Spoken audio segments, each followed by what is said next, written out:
Do we want to talk about the most recent event? The Dragon Spine. Dragon Yeah, Spine. back to Mondstadt and back to Albedo's quest, which was kind of left off last year. But that event didn't really. I don't remember really walking away from that like thinking anything super special, like other than everybody was suspicious of Albedo. Now it has been a whole ass year. Like that's 12 months in real time.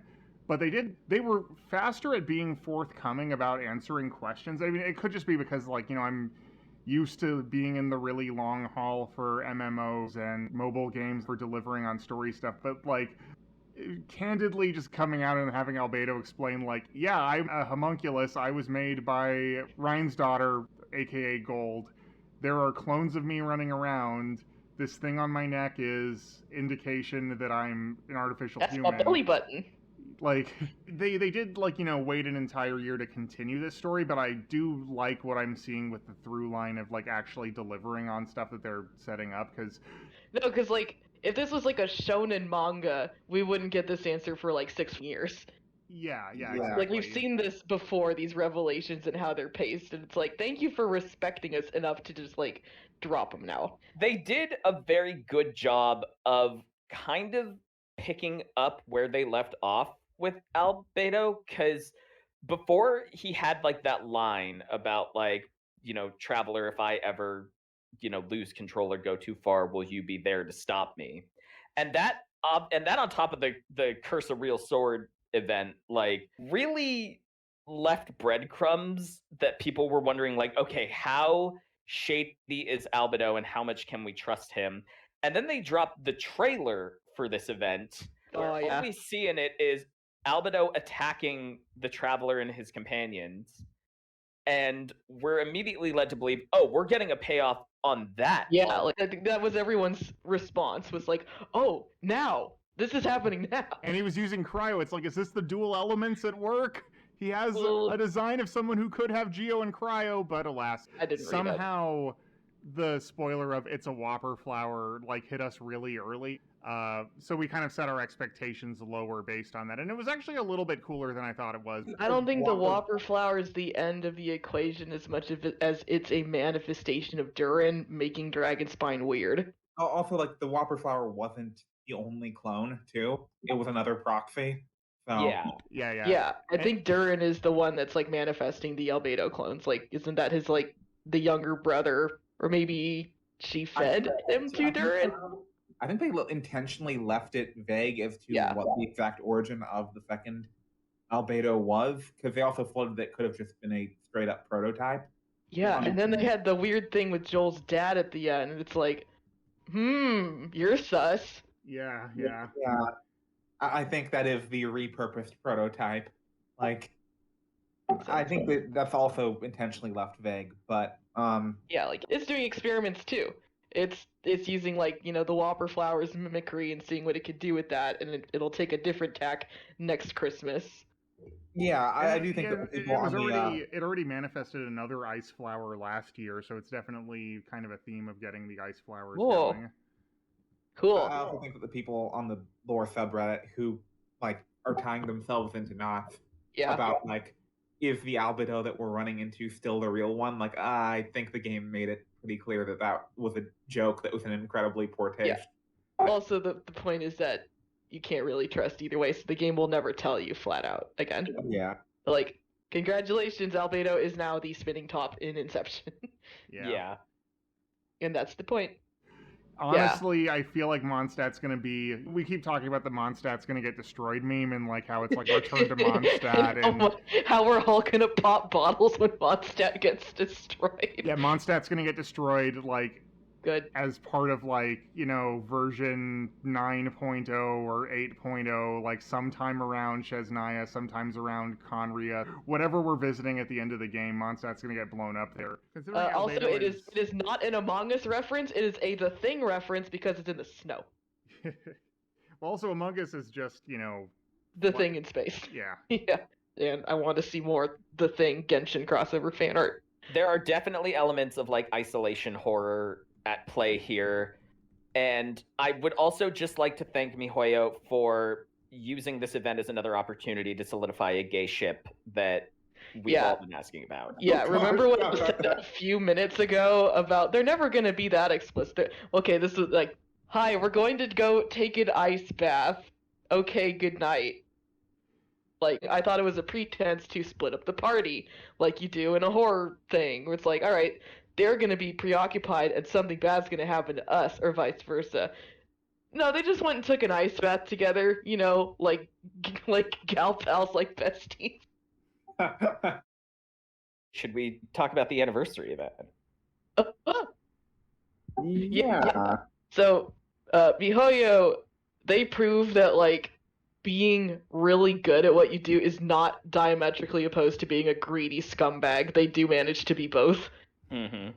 They were very stingy and very non-communicative, and the players responded with absolute hellfire. I mean, based on just the fan backlash alone, it really felt like the reaction, at least of the more vocal fans that were probably fed and pushed by Tencent Water Army. Yeah. There is corporate espionage in these outrages, and this is something that's very common. But, you know, they can only inflare the stink. They can't cause it. And people were legitimately pissed. And they finally did kind of, like, give us a little bit more. We got those nice wings. We got a total of a 20 roll, which is a lot more than you would get from most gacha games. Yeah. And what they did was they chopped up a $30 bundle that they were going to offer and gave everyone that for free. And I think that's a fair exchange. Yeah. That ended up working out okay. The problem now is that every anniversary event after this, they're gonna have to deliver. Yes.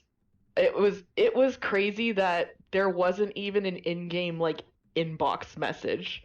I think the people who have put their time and money into this game, especially like a game as a service, like, you do want to show appreciation for your players, and it's kind of bonkers how reluctant they had been to do that. I noticed that immediately when they got that Game Awards award, they were like, you're getting a 10 roll, we're going to roll it out over 4 days, thank you so much for supporting Genshin Impact. So they're learning. Who is Jen Shin, and why does she feel impacted? Jennifer Shin has made quite an impact on the game scene. Oh my god. Jen Shin.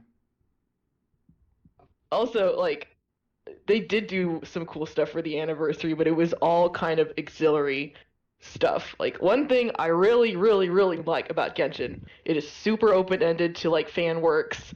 It's highly encouraging for people to just run with it and even, like, lightly monetize that. And so what they did for the anniversary is they just, like, funded a bunch of really good creators to create these amazing videos of Genshin stuff, like the guy who forged the sword and the special effects people that did that, like, tokusatsu fight with Zhongli and Child, and, like, animators and musicians, and, like, that was really cool. Stop motion stuff was very cute. Oh, that was so cute with Ayaka. Yeah. The Alice in Wonderland thing was like a different program, but it was still like, you know. Oh my god, that was so cute. I want skins. I want all those skins. I want Ether and the little jumper. I want Puffy Ningguang. The Toku thing is my dream come true. Like, I wanted Child's armor, you know, in the game since Child came out. Now, that's probably not going to happen. So, what's better than that? It's like, well, give Zhongli some armor, have them fight as, like, a Kamen Rider set. It's like, yeah, this is great. I love it. It was so cool. But, like, they gotta recognize that not all the players are participating in this Dojin sphere. A lot of them are just playing the game, and so it's not enough to do this, unfortunately. But I feel like the fact that they are invested in that Dojin audience is still miles ahead of community involvement than most other gacha games like. Because, like, I think that in terms of community outreach stuff, it's not abnormal. I think what's noteworthy is the amount of money they're sending back. Exactly. Yeah. Because, like, as far as community, like, they're very hands-off, but then they'll just, you know, point out a bunch of people and just give them a shit ton of money. Sometimes they won't do that, and they'll do an art contest, which digital artists really don't like. It's seen as kind of exploitative. Mm-hmm. But, like, they seem to be, figuring things out. They are learning. All right, so moving down the list, what are our thoughts on the upcoming stuff? I know we're in the middle of a dog warrior event, but we are looking forward to Ito in the near future. God, I'm gonna wail so fucking hard for him. Yeah, I'm going all in on the new Geos. Yeah, Ito in general has just gotten a lot of love. I can't believe, like, our predictions for his voice did not include massive veteran pop stars, so TM Revolution was quite a get, I think. Yeah, no kidding. Holy shit. Like, not in terms of throwing money or name recognition, but just like the level of talent for the English voice actor. Max Middleman fucking rules. Yeah. He's so good. He's so good for that. He is so hammy and perfect. We've had some discussions off mic about how Ito can't even qualify to be a himbo because he's too mean. He's too mean. He's a punk. It's great. He steals food from children, and Yoimiya has to step in to like stand up to him to try to defend their food. Like, it's insane. Yeah, he's an asshole. He's like a low Carter in a wrestling lineup, which are usually some of our favorite wrestlers. Also kind of want to know what aspects of like the folklore from like say real life Japan regarding Oni like got integrated into Ito's shtick, I guess. Like there's a traditional ritual you could say like that's like performed, was it like New Year's or something? Like it's an early year thing. Early in the year, yeah, to like sort of expel evil. You get like a box of like soybeans and you chuck them around and say evil be gone and stuff like that. Yeah, it's the Setsubun, and I think that's an Animal Crossing. Because Animal Crossing has a lot of Japanese holidays. I don't know, like will anything like that come into play, etc. Like because he's allergic to beans. He says Oni have like a debilitating bean allergy. One of the first things you learn about Oni being part of Inazuma Life is you talk to like the ramen stand guy, and he's like, I have to ask you if you're allergic to beans because descendants of Oni often are. And this guy was challenged to a kitsune ramen eating contest by a lady with kitsune ears who may not be Yai. I feel like it's either Yai in disguise, because they would recognize Yai. Yeah, so he's like, he almost fucking died. I cannot feed these things to you if you are part Oni. No, that explains a lot, because I was listening to that voice line, and I was like, I don't understand the context for why kitsune ramen would be. It's like there's like a thing where like they say Fox is like fried bean curd. Like the topping for kitsune ramen would be just like a bit of like fried bean curd, etc. Yeah. I've had it before. It's actually my go-to order when I go to Magu Ramen. So you're familiar with that. But yeah, like that would, I guess if Oni are supposed to have like a bean allergy in Genshin Universe or whatever, like then yeah, that would kill him. Yeah, and it just like it proves that they are thinking about, you know, what would everyday life be if these folklore creatures were stomping around, and like also like there's I guess like whether or not they applied other like folk tales like Isumboshi or yeah, the little 1-inch kid who like rode around in a rice bowl with a needle, and he fought Oni. Born to these old folks, and then he was like, thank you for raising me, I'm going to go repay you by killing Oni. Or there was like this one Oni, it was this one Oni that was like messing up the village, and he's like, I'm going to take care of this guy for you because you raised me good, and he basically like Shadow of the Colossus him. Oh, okay. Huh. And then, like, obviously, like Chiyo is based off of Ibaraki Doji because she loses her arm. Which is like I don't really need them to be like one for one. I like that it's not 1-to-1 for sure. Yeah. It's like it's heavily inspired by, and it is kind of a fun Easter egg for if you are familiar with like the inspiration. But give me more Chiyo crumbs, and I want to know more about my mom. So let's talk a little bit about the grind. It's really bad. It's consistently actually kind of the worst thing about the game.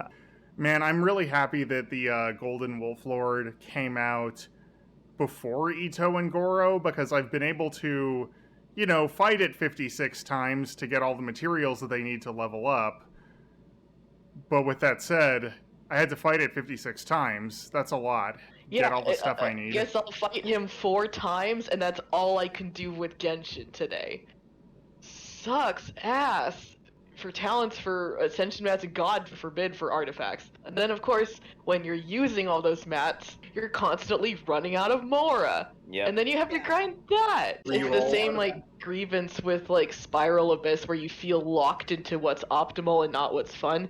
Because it takes so much time and so much resources to do anything that it's not worth being experimental. I saw that video about the Yanfei support build, and I'm like, that sounds really cool.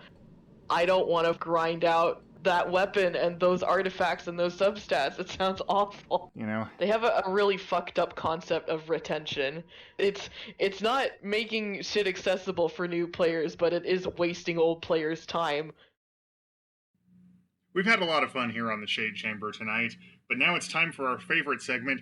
This is a segment that we're going to keep bringing into any Inazuma-related story beat entitled, There Is No W in Tengu. I don't think anyone in Genshin Impact in the entire setting has a worse batting average, has a worse KD ratio than one Kujo Sara. In the game proper, we just see her taking L's like it's her job. So, this segment is dedicated to us looking at what has recently happened in the world of Inazuma and determining whether or not Sara took an L this week. We should actually start at the beginning of her character then. Just so we can kind of contextualize Kujo Sara, a life failure. So actually, Beefy, you're most familiar with her backstory. Can you elaborate on her humble beginnings? Yes, this was all cobbled together from reading her character story notes and just kind of looking at the in-game beats of the story itself. We know she started out as a kid on Mount Yogo. First thing she does is she gets completely thrashed by monsters and thrown off a cliff. Her wings are injured in the process, possibly permanently, because as far as we know, we have never seen her fly. As she's falling off this cliff, she makes a plea to the heavens to preserve her life, which is ultimately granted in the form of an Electrovision. This event has 2 ripples affecting her life.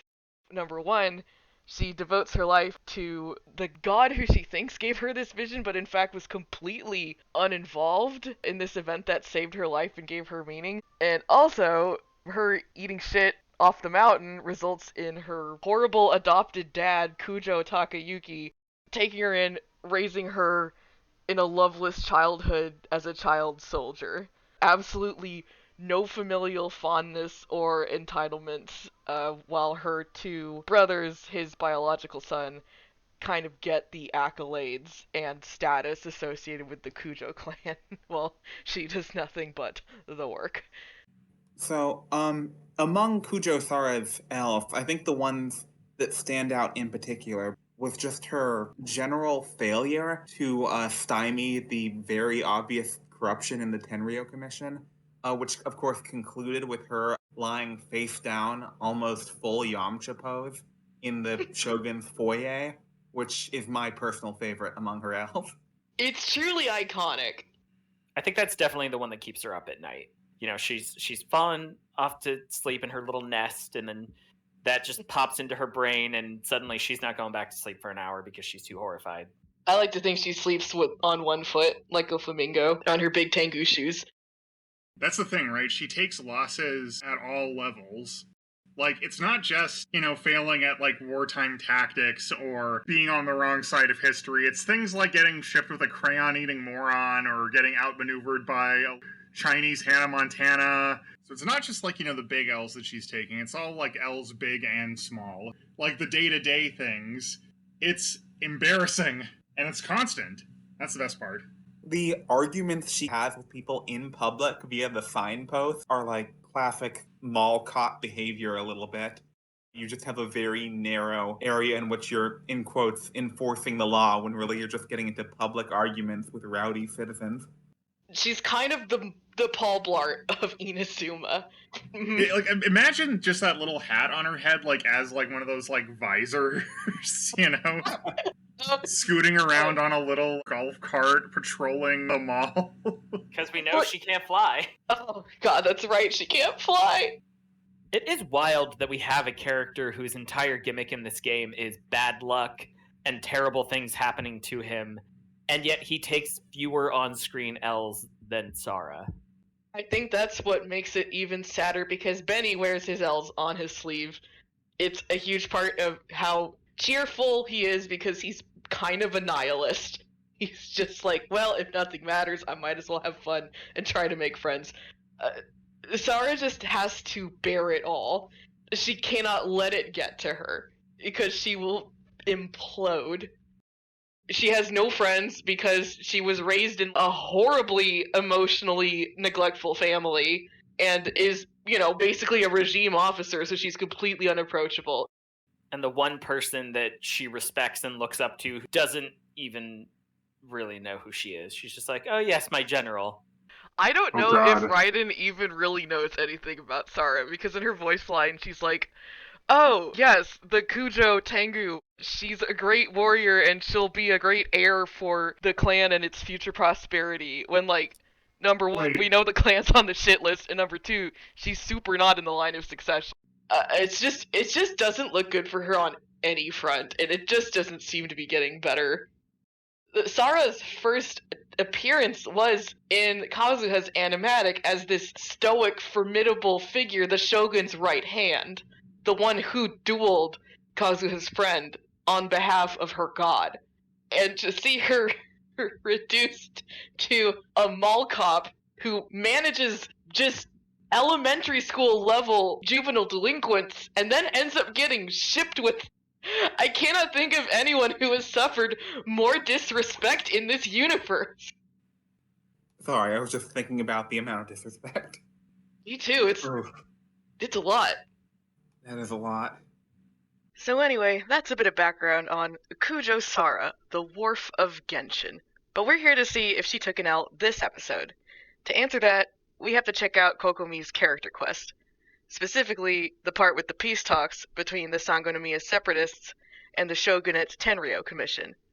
Because, while Kokomi's character quest didn't do a lot for Kokomi's character, she still came away from it looking a lot better than Kujo Sara. Alright, so, they're at the peace talks. There's these two Watatsumi guys. They have come to this with the intention of raising a shitstorm. They're like, we are going to press false accusations of the Tenryou Commission colluding with the Fatui so that the peace talks completely implode, because we are fight-happy maniacs. We want everything to go back to open warfare with the Shogunate. They're just making this up. It's all bullshit. It is a pretense to keep fighting. And guess what? Those two rabble-rousers on the Sangonomiya side, they just happened to be right. Unbeknownst to everyone, they were correct. There were rogue Tenryou agents colluding with the Fatui. The same people who almost ruined this country, the same people who specifically put Kujo Sara on her ass and are indirectly responsible for her clan's fall from grace. And under her leadership, they did it again. God. Can't believe it. Her fucking face! She's just so fucking done with this shit. In front of the person she's negotiating with during the peace talks? How embarrassing. You think she would have gotten a little bit more weary after all of the things that were exposed during the Archon quest? She was fully wary. That is why she is so pissed. Believe me, she would have given her soul to prevent this from happening again, but she can't get anything done effectively. So, with the absolute shit circus of the peace talks behind her, the future's not really looking great for this Tengu. But we'll be behind her, rooting for her all the way, that maybe one day there will be a W in Tengu. But it's not this day, and it's definitely not any other day that I could possibly even imagine. I think that was good. Yeah. Well, also well done. We have to wrap up the whole episode. I was hoping somebody would chime in. It's been a lot of me talking. Well, we can just we can just do that now then. Alright. Okay, so should I redo the outro then? Yeah, let's start from the top. Okay, cool. Get the fuck out. Okay, that's the outro right there. Perfect. Wonderful.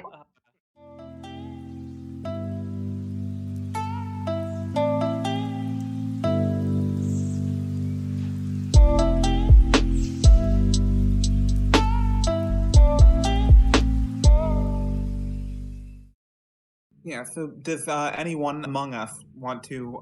fuck. Amogus. Amogus. From the top, because I distracted myself with stupidity.